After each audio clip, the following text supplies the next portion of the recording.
ನಮಸ್ತೆ ಎಲ್ರಿಗೂ ದಾತ್ರೆ ಆಸ್ಟ್ರೋವಿಷನ್ಸ್ಗೆ ಸ್ವಾಗತ. ನಾನು ನಿಮ್ಮ ಸುಪ್ರೀತಾ. ಈಗ ನಾವು ರಾಹು ಸೀರೀಸಲ್ಲಿ ಇವತ್ತು ರಾಹು 6ನೇ ಮನೆಯಲ್ಲಿ ಇದ್ದಾಗ ಯಾವ ರೀತಿಯ ರಿಸಲ್ಟ್ ಕೊಡ್ತಾನೆ ಅಂತ ನೋಡುವ. ನಮಗೆ ರಾಹು ಅಂದರೆ ಗೊತ್ತು, ಇಲ್ಯೂಷನ್, ಛಾಯಾಗ್ರಹ. ರಾಹು ಯಾವ ಮನೆಯಲ್ಲಿ ಇರ್ತಾನೆ ಆ ಮನೆಯ ಆಟ್ರಿಬ್ಯೂಟ್ಸ್ ಮೇಲೆ ತೀವ್ರವಾದ ಇಷ್ಟ ಕೊಡ್ತಾನೆ. ಅದು ಹೇಗೆ ಅಂದರೆ ಆ ಇಷ್ಟ ಪಾಸಿಟಿವ್ ಆಗ್ಬೋದು, ನೆಗೆಟಿವ್ ಸೈಡ್ ಅತಿಯಾದ ಆಸೆ ಕೂಡ ಆಗ್ಬೋದು. ರಾಹು ಅಂದರೆ ಫಾರಿನ್ ಥಿಂಗ್ಸ್. ರಾಹು ಬಂದು ಮೆಲೆಫಿಕ್ ಪ್ಲಾನೆಟ್. ಆ ಮೆಲೆಫಿಕ್ ನೇಚರ್ ಅನ್ನೋದು ಪ್ರತಿ ಕೆಲಸದಲ್ಲೂ, ರಾಹು ಇನ್ವಾಲ್ವ್ ಆಗುವಂತಹ ಪ್ರತಿ ಕೆಲಸದಲ್ಲೂ ಇನ್ವಾಲ್ವ್ ಆಗುತ್ತೆ. ಇನ್ನು ರಾಹು ಅಂದರೆ ನಮ್ಮ ಸಂಪ್ರದಾಯದ ವಿರುದ್ಧ ಹೋಗುವಂಥದ್ದು. ಲೈಕ್ ನಮಗೆ ಒಂದು ಸಿಸ್ಟಮ್, ಲಾ, ಆ ಥರ ಒಂದು ಸಂಪ್ರದಾಯ ಇರುತ್ತೆ, ಅದು ರಾಹುಗೆ ಇಷ್ಟ ಆಗಲ್ಲ. ಅಂದರೆ ಬೌಂಡರಿ, ಲಿಮಿಟೇಷನ್ ಇಷ್ಟ ಆಗಲ್ಲ ರಾಹುಗೆ. ಲೇಟೆಸ್ಟ್ ಆಗಿ ಥಿಂಕ್ ಮಾಡುವಂಥದ್ದು, ಇರುವುದನ್ನು ಕಟ್ ಮಾಡಿ ಬೇರೆ ಹೊಸದಾಗಿ ಇರುವ ಅಂತ ಅಂದ್ಕೊಳ್ಳೋದು, ಇದೆಲ್ಲ ರಾಹು. ಇನ್ನು 6th ಹೌಸ್, 6ನೇ ಮನೆ ಅನ್ನೋದು ನಮ್ಮ ಡೈಲಿ ರೂಟೀನ್, ಡೈಲಿ ಸರ್ವಿಸ್. ಅಂದರೆ ಒಂದು ದಿನದಲ್ಲಿ ನಾವು ಏನೆಲ್ಲ ಒಂದು ಕೆಲಸ ಕಾರ್ಯಕ್ರಮ ಮಾಡ್ತೀವಿ, ಅದು ಜಾಬ್ ಆಗ್ಬೋದು, ಇಲ್ಲ ಮನೆಯಲ್ಲಿ ನಾವು ರೆಗ್ಯುಲರ್ ಆಗಿ ಫಾಲೋ ಮಾಡುವಂಥ ರೂಟೀನ್ ಆಗ್ಬೋದು, ಯಾವುದು ಕೂಡ ಡೈಲಿ ಸರ್ವಿಸ್ ಅಂತ ಹೇಳ್ಬೋದು. ಇನ್ನು 6th ಹೌಸ್ ಅನ್ನೋದು ರೋಗಸ್ಥಾನ. ನಮಗೆ ಯಾವ ರೀತಿಯ ಡಿಸೀಸ್ ಇರುತ್ತೆ, ನಮ್ಮ ಹೆಲ್ತ್ ಇಶ್ಯೂಸ್ ಹೇಗಿರುತ್ತೆ, ಇದೆಲ್ಲ.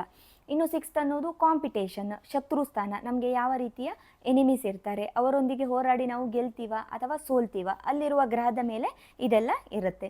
ಇನ್ನು 6th ಹೌಸ್ ಅನ್ನೋದು ಲೋನ್, ಸಾಲ, ಬ್ಯಾಂಕಿನಿಂದ ತಗೊಳ್ಳುವಂತಹ ದೊಡ್ಡ ಮೊತ್ತದ ಸಾಲ, ಅಂದರೆ ದೊಡ್ಡ ಆರ್ಗನೈಸ್ಡ್ ಲೋನ್ ಅಂತ ಹೇಳ್ಬೋದು 6th ಹೌಸ್ ಅನ್ನೋದು. ಓಕೆ, ಈಗ ಈ ಹೌಸಿಗೆ ಅಂದರೆ ರೋಗಸ್ಥಾನ, ಕಾಂಪಿಟೇಷನ್, ಡೈಲಿ ಸರ್ವಿಸ್, ಇಲ್ಲಿ ರಾಹು ಗ್ರಹ ಇದ್ದಾಗ ಆ ಪ್ಲೇಸಲ್ಲಿ ಹೇಗಿರುತ್ತೆ, ರಾಹು ಯಾವ ರೀತಿಯ ರಿಸಲ್ಟ್ ಕೊಡ್ತಾನೆ? ಈಗ ಜಾತಕದಲ್ಲಿ 3, 6, 10, 11 ಈ 4 ಸ್ಥಾನಗಳನ್ನು ಉಪಚಯ ಸ್ಥಾನಗಳು ಅಂತ ಹೇಳಿದ್ದಾರೆ. ಉಪಚಯ ಸ್ಥಾನದಲ್ಲಿ ಯಾವಾಗಲೂ ಸ್ಟ್ರಾಂಗ್ ಪ್ಲಾನೆಟ್ಸ್, ಮೆಲಿಫಿಕ್ ಪ್ಲಾನೆಟ್ಸ್ ಇರಬೇಕು. ರಾಹು, ಕೇತು, ಕುಜ, ಶನಿ, ಸೂರ್ಯ, ಈ 5 ಪ್ಲಾನೆಟ್ಸ್ಗಳು ಇದ್ದಾಗ ಉಪಚಯ ಸ್ಥಾನಗಳು ಚೆನ್ನಾಗಿ ಕೆಲಸ ಮಾಡುತ್ತೆ. ಈಗ ರಾಹು ಈ ಉಪಚಯ ಸ್ಥಾನ 6ನೇ ಮನೆಯಲ್ಲಿ ಏನು ಮಾಡ್ತಾನೆ ಅಂದರೆ, ನಮಗೆ ಗೊತ್ತಿದೆ ಅಲ್ವಾ, ರಾಹು ಮ್ಯಾನಿಪುಲೇಷನ್, ಯಾರನ್ನು ಹೇಗೆ ಮ್ಯಾನೇಜ್ ಮಾಡಬೇಕು, ತನಗೆ ಬೇಕಾದದನ್ನು ಹೇಗೆ ಪಡೆದುಕೊಳ್ಬೇಕು ಅಂತ ಬೇರೆ ಗ್ರಹಗಳಿಗಿಂತ ರಾಹುಗೆ ಇದು ಚೆನ್ನಾಗಿ ಗೊತ್ತಿರುತ್ತೆ. ಸೊ ಇಲ್ಲಿರುವ ರಾಹು ಈ ಥರ ನೇಚರ್ನ ಕೊಡ್ತಾನೆ. ಸೊ ಇವರು ಡೈಲಿ ಲೈಫಲ್ಲಿ ಇವರಿಗೆ ಬೇಕಾದದನ್ನು, ಅದು ಪ್ರೊಫೆಷನ್ ಲೈಫ್, ಜಾಬ್ ಆಗಿರ್ಬೋದು, ಏನು ಕೂಡ ಆಗಿರ್ಬೋದು, ಹೇಗೆ ಅದನ್ನು ಸಕ್ಸಸ್ಫುಲ್ ಆಗಿ ಸಾಧಿಸುವುದು, ಎಲ್ಲರನ್ನು ಹೇಗೆ ಮ್ಯಾನೇಜ್ ಮಾಡುವುದು. 6th ಅನ್ನುವುದು ಕಾಂಪಿಟೇಟರ್ಸ್, ಇವರೆಲ್ಲ ಇರ್ತಾರೆ, ಇವರೆಲ್ಲರನ್ನು ಹೇಗೆ ಮ್ಯಾನೇಜ್ ಮಾಡುವುದು, ಹೇಗೆ ಗೆಲ್ಲುವುದು, ಈ ಥರದ್ದು ಚೆನ್ನಾಗಿ ಗೊತ್ತಿರುತ್ತೆ. ಆಲ್ ದೀಸ್ ಟ್ಯಾಲೆಂಟ್ಸ್, ಈ ಟ್ಯಾಲೆಂಟ್ಸ್ನ ರಾಹು ಕೊಡ್ತಾನೆ 6ನೇ ಮನೆಯಲ್ಲಿ ಇದ್ದಾಗ. ಸೊ ಯೂಶ್ವಲ್ ಆಗಿ ವಿನ್ನಿಂಗ್ ಓವರ್ ಎನಿಮೀಸ್, ಶತ್ರು ನಾಶ ಅನ್ನೋದು ಇರುತ್ತೆ. ಇದೇನೆಂದರೆ ನಮಗೆ ಮಂಗಳ, ಬೇರೆ ಗ್ರಹ ಇದ್ದಾಗ ಅವರ ಮೇಲೆ ಗೆಲುವು ಅನ್ನೋದಿರುತ್ತೆ. ಇಲ್ಲಿ ರಾಹು ಕೊಡುವುದು ಗೆಲುವು ಅಲ್ಲ, ಮ್ಯಾನೇಜ್ ಮಾಡುವಂಥದ್ದು. ಯಾರನ್ನು ಬೇಕಾದರೂ ಮ್ಯಾನೇಜ್ ಮಾಡ್ತಾರೆ. ಸೊ ಹಾಗಾಗಿ ಯಾವ ಕಾಂಪಿಟೇಟರ್ಸ್ ಬಂದರೂ ಅವರನ್ನು ಮ್ಯಾನೇಜ್ ಮಾಡುವಂಥದ್ದು ಇವರಿಗೆ ಗೊತ್ತಿರುತ್ತೆ. ಬಿಸ್ನೆಸ್ಗೆ one of the best placement ಅಂತ ಹೇಳ್ಬೋದು. ನಮಗೆ ಬಿಸ್ನೆಸ್ಗೆ ಇನ್ನು 6th ಆಫ್ ಲಾಯರ್ಸ್, ಯಾಕಂದರೆ ಕೋರ್ಟ್ ಕೇಸ್ ಇದೆಲ್ಲ ಇರುತ್ತೆ ಅಲ್ವಾ, ಕಾನ್ಫ್ಲಿಕ್ಟ್ಸ್ ಇದೆಲ್ಲ ಇರೋದ್ರಿಂದ ಬೆಸ್ಟ್ ಲಾಯರ್ಸ್, ಹಾಗೆಯೇ doctors, judges, IAS, all these government ಸರ್ವಿಸಲ್ಲಿ ಫೇಮ್ ಇರುವವರು, ಪ್ರೊಫೆಷನಲ್ಲಿ ಫೇಮ್ ಇರುವವರು, ಆ ಥರ ಪ್ರೊಫೆಷನ್ ಕೊಡ್ತಾನೆ ರಾಹು. ಅದು ಆರ್ಟಿಸ್ಟ್ ಕೂಡ ಆಗ್ಬೋದು, ಆರ್ಟಿಸ್ಟ್ ಆದರೆ ಸೂಪರ್ ಸ್ಟಾರ್, ಡಾಕ್ಟರ್ ಆದರೆ excellent doctor. Of course it will give that image, ಆ ಇಮೇಜ್ನ ಕೊಡ್ತಾನೆ. ಇವರು ನಿಜವಾಗಿ ಅಂಥ ಒಳ್ಳೆ ಪೊಸಿಷನಲ್ಲಿ ಹೋಗ್ತಾರಾ ಇಲ್ವಾ ಅನ್ನೋದು ಬೇರೆ ಪ್ಲಾನೆಟ್ಸ್ ಸಹ ಇಂಪಾರ್ಟೆಂಟ್ ಆಗುತ್ತೆ. But this is one of the best placement ಅಂತ ಹೇಳ್ಬೋದು. ಇನ್ನು ಫಾರಿನ್ ಥಿಂಗ್ಸ್, ರಾಹು ಅಂದರೆ ಫಾರಿನ್, ಹಾಗಾಗಿ service in foreign. 6th house of service, Rahu ಅನ್ನುವಂಥ ಫಾರಿನ್, ಇವೆರಡನ್ನು ನೋಡಿದಾಗ ಇವರು ಫಾರಿನ್ ಕಂಪನಿಯಲ್ಲಿ ಅಥವಾ ಫಾರಿನ್ ಕ್ಲೈಂಟ್ಸ್ ಜೊತೆಗೆ ಇಲ್ಲ ಫಾರಿನ್ ರಿಲೇಟೆಡ್ ಯಾವುದಾದ್ರೂ ಸರ್ವಿಸಲ್ಲಿ ಇದರಲ್ಲಿ ವರ್ಕ್ ಮಾಡಲಿಕ್ಕೆ ಸಾಧ್ಯತೆ ಇರುತ್ತೆ.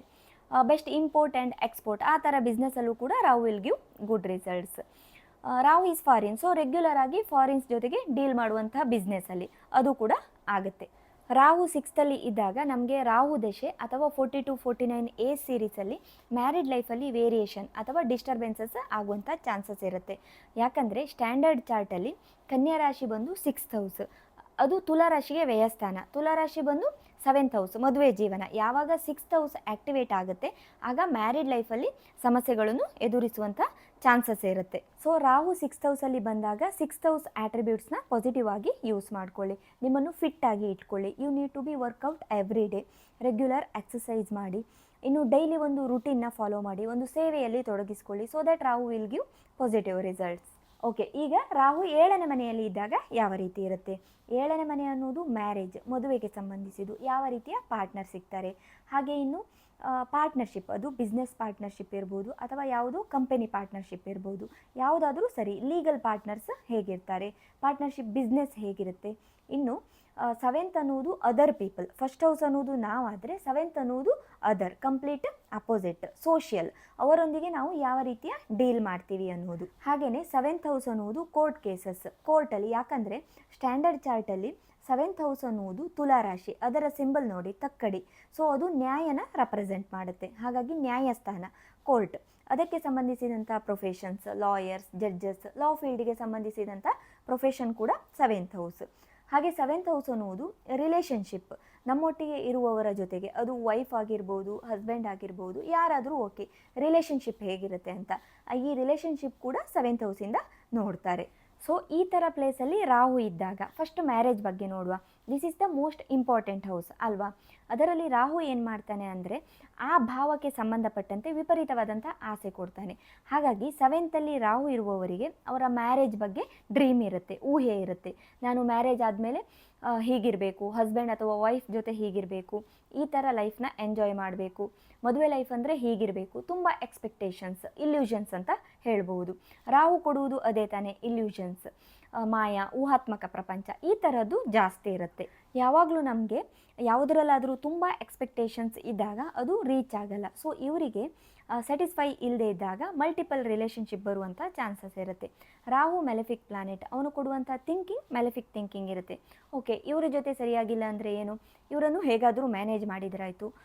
ಸೊ ಅವರಿಗೆ ಇಷ್ಟ ಇರುವವರ ಜೊತೆ ಇನ್ನೊಂದು ರಿಲೇಷನ್ಶಿಪ್ ಇಟ್ಕೊಳ್ತಾರೆ. ಸೊ ಈ ಟೆಂಡೆನ್ಸಿನ ಕೊಡ್ತಾನೆ, ಶಾರ್ಟ್ ಟೈಮ್ ರಿಲೇಷನ್ಶಿಪ್. ಇನ್ನು ಒಂದು ವೇಳೆ ಗುರುವಿನ ದೃಷ್ಟಿ ಇದ್ದಾಗ ಆ ರಾಹುವಿನ ಮೆಲೆಫಿಕ್ ಆಲೋಚನೆಯಲ್ಲಿ, ಆ ಹೌಸಿಗೆ ಸಂಬಂಧಿಸಿದಂಥ ಮೆಲೆಫಿಕ್ ಆಲೋಚನೆಯಲ್ಲಿ ಗುರು ಸ್ವಲ್ಪ ಕಂಟ್ರೋಲ್ ಮಾಡ್ತಾ ಇರ್ತಾನೆ. ಗುರು ಕಂಟ್ರೋಲ್ ಯಾವಾಗ ಇರುತ್ತೆ ರಾಹು ಮೇಲೆ, ಈ ರೀತಿಯ ಬ್ಯಾಡ್ ಎಫೆಕ್ಟ್ಸ್ ಕಡಿಮೆ ಆಗುವಂಥ ಸಾಧ್ಯತೆ ಇರುತ್ತೆ. ಇನ್ನು 7th ಹೌಸ್ ಅನ್ನೋದು ಬಿಸ್ನೆಸ್ ಪ್ಲೇಸ್ ಅಲ್ವಾ. 7th ಅಲ್ಲಿ ರಾಹು ಇರುವವರು, these people are the best business people ಅಂತ ಹೇಳ್ಬೋದು. ತುಂಬ ಕ್ಲೆವರ್ ಬಿಸ್ನೆಸ್ ಮ್ಯಾನ್ ಆಗಿರ್ತಾರೆ. ಪಾರ್ಟ್ನರ್ಶಿಪ್ ಬಿಸ್ನೆಸ್ಸಲ್ಲಿ ಇದ್ದಾಗ ಸ್ವಲ್ಪ ಕೇರ್ಫುಲ್ ಆಗಿರಬೇಕು, ಮೋಸ ಕೂಡ ಆಗ್ಬೋದು, ಯಾವುದಾದ್ರೂ ಒಂದು ರೀತಿಯಲ್ಲಿ ನೀವು ಮೋಸ ಕೂಡ ಹೋಗಬಹುದು. ಇನ್ನು ರಾಹುಗೆ ಯಾವ ಸ್ಥಾನದಲ್ಲಿ ಇದ್ದರೂ ಅಲ್ಲಿ ಹೈಯರ್ ಅಥಾರಿಟಿ ಬೇಕು, highest, I am the best. So ಹಾಗಾಗಿ ಲೀಗಲ್ ಫೀಲ್ಡಲ್ಲಿ best positions, successful lawyers, judges, ಈ ಥರ ಹೈಯರ್ ಪೊಸಿಷನ್ಸ್ ಹೋಗಲಿಕ್ಕೆ ಅವಕಾಶ ಇರುತ್ತೆ. ಇದೆಲ್ಲ ಓಕೆ. ರಾಹು 7th ಅಲ್ಲಿ ಇದ್ದಾಗ ಮ್ಯಾರೇಜ್ ಸ್ವಲ್ಪ problem, short time relationship. Rahu ಅಂದರೆ ಫಾರಿನ್ ಕೂಡ. ಪಾರ್ಟ್ನರ್ ವಿದೇಶದಲ್ಲಿ ಇರುವವರು, ವಿದೇಶದಲ್ಲಿ ಕೆಲಸ ಮಾಡುವ ಹುಡುಗ ಅಥವಾ ಹುಡುಗಿ ಆಗಿರ್ಬೋದು. ಇದೊಂದು ರೆಮಿಡಿ ಅಂತ ಹೇಳ್ಬೋದು. ಯಾಕಂದರೆ ಅಲ್ಲಿ ರಾಹುವಿನ ರೋಲ್ ಸ್ಯಾಟಿಸ್ಫೈ ಆಗಬೇಕು. ಶಾರ್ಟ್ ಟೈಮ್ ರಿಲೇಷನ್ಶಿಪ್ ಕೊಡ್ತಾನೆ, ಇಲ್ಲ ಫಾರಿನ್ ಸ್ಪೌಸ್, ಆಗ ರಾಹು ಸ್ಯಾಟಿಸ್ಫೈ ಆಗ್ತಾನೆ. ಸೊ ಅದರಿಂದ ಮ್ಯಾರಿಡ್ ಲೈಫ್ ಅನ್ನೋದು ಲಾಂಗ್ ಲಾಸ್ಟಿಂಗ್ ಆಗಿರುತ್ತೆ. This is one of the best remedy ಅಂತ ಹೇಳ್ಬೋದು when Rahu placed in 7th house. ಇನ್ನೊಂದೇನೆಂದರೆ ಅನ್ಕನ್ವೆನ್ಷನಲ್ ಸ್ಪೌಸ್, ಅದು ಫಾರಿನ್ ಸ್ಪೌಸೇ ಆಗಬೇಕಂತ ಇಲ್ಲ. Partner from different background, different from your community, different caste, inter caste marriage, inter religion marriage ಆಗುವಂಥ ಸಾಧ್ಯತೆ ಇರುತ್ತೆ. ಲವ್ ಮ್ಯಾರೇಜ್ ಆಗುವಂಥದ್ದು, ಅಥವಾ huge age gap between you and your partner, ಅಥವಾ girl is older than boy, ನಮ್ಮ ಸಂಪ್ರದಾಯದ ವಿರುದ್ಧ, ನಮ್ಮ ರೀತಿ ನೀತಿಗಳನ್ನು ಮೀರಿ ಮದುವೆ ಆಗುವಂಥದ್ದು. ರಾಹು ದಶೆ ಅಥವಾ 42-49 ಎ ಸೀರೀಸಲ್ಲಿ ರಾಹು ತನ್ನ ಇಂಪ್ಯಾಕ್ಟ್ನ ತೋರಿಸ್ತಾನೆ. ರಿಲೇಷನ್ಶಿಪ್ ಮಾಡುವಾಗ ನೋಡ್ಕೊಳ್ಳಿ, ನಮ್ಮಿಂದ ಎಷ್ಟು ಸಾಧ್ಯನೋ ಅಷ್ಟು ಪ್ರಿಕಾಷನ್ ನಾವು ತಗೊಳ್ಬೇಕಾಗತ್ತೆ. ನ್ಯಾಚುರಲ್ 7th ಹೌಸ್ ಬಂದು ತುಲಾರಾಶಿ, ಅದು ನಮ್ಮ ಮದುವೆ ಜೀವನ ರಿಲೇಷನ್ಶಿಪ್. ಅದಕ್ಕೊಂದು ಸಿಂಬಲ್ ಇದೆ ತಕ್ಕಡಿ, ಅದು ಯಾವಾಗಲೂ ಮೇಲೆ ಕೆಳಗೆ ಆಗ್ತಾ ಇರುತ್ತೆ, ಬ್ಯಾಲೆನ್ಸ್ ಆಗಿ ಇರಲ್ಲ. ಸೊ ಹಾಗಾಗಿ you need to be very balanced in your relationship. ಅದು ನಿಮ್ಮ ಪಾರ್ಟ್ನರ್ ಜೊತೆ ಇರ್ಬೋದು, ಎಲ್ಲರೊಂದಿಗೂ ಒಂದು ಬ್ಯಾಲೆನ್ಸ್ನ ಕಾಪಾಡಿಕೊಳ್ಬೇಕಾಗತ್ತೆ. ರಾಹು 7th ಹೌಸಲ್ಲಿ ಇದ್ದು ಒಳ್ಳೆ ರಿಸಲ್ಟ್ ಪಡಿಬೇಕಾದ್ರೆ ಸೋಷಿಯಲ್ ಕನೆಕ್ಷನ್ಸ್ನ ಬೆಳೆಸ್ಕೊಳ್ಳಿ, ಹೊಸ ಹೊಸ ಜನರೊಂದಿಗೆ ಕನೆಕ್ಷನ್ ಮಾಡ್ಕೊಳ್ಳಿ. ನೀವು ಯಾವುದೇ ಪ್ರೊಫೆಷನಲ್ಲಿ ಇದ್ದರೂ go and collaborate with new people, go wherever you can meet new people. Influencer ಆಗಿರ್ಬೋದು, ಯೂಟ್ಯೂಬರ್, ಸೋಷಿಯಲ್ ಮೀಡಿಯಾ, ಯಾವುದಾದ್ರೂ ಒಂದು ರೀತಿಯಲ್ಲಿ ಸೋಷಿಯಲ್ ಕನೆಕ್ಷನ್ಸ್ನ ಬೆಳೆಸ್ಕೊಳ್ಳಿ. ಇನ್ನು ರಿಲೇಷನ್ಶಿಪ್ ಬಿಲ್ಡ್ ಮಾಡ್ಕೊಳ್ಳಿ. It is not only love or sexual relationship, general relationship ಬೆಳೆಸ್ಕೊಳ್ಳಿ, ಆಗ ಒಳ್ಳೆ ರಿಸಲ್ಟ್ ಇರುತ್ತೆ. ಸೊ ಇದಿಷ್ಟು ರಾಹು 6th ಆ್ಯಂಡ್ 7th ಹೌಸಲ್ಲಿ ಇದ್ದಾಗ ಯಾವ ರೀತಿಯ ರಿಸಲ್ಟ್ ಇರುತ್ತೆ ಅಂತ. ಮುಂದಿನ ವಿಡಿಯೋದಲ್ಲಿ ಇನ್ನೊಂದು ಟಾಪಿಕ್ ಬಗ್ಗೆ ನೋಡುವ. ಎಲ್ರಿಗೂ ಒಳ್ಳೆಯದಾಗಲಿ.